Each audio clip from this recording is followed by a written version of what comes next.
May isang Pinoy ang nagpakasaya sa China at di man lang ito gumamit ng kondom. Pag-uwi niya ng Pinas, napansin niya na ang kanyang ari ay may mga kulay pula at green na butlig. Sa takot ay agad niya itong pinatingin sa doktor.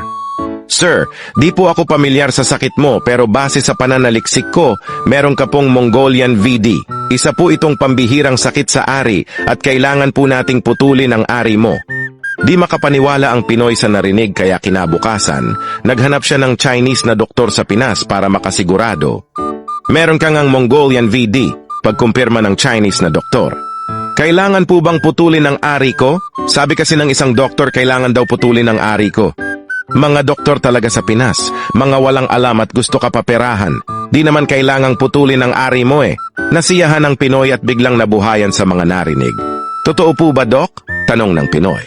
Sumagot naman ang doktor ng, "Oo, di na kailangan. Hintayin mo na lang mga 2 weeks, kusa na lang yan matatanggal."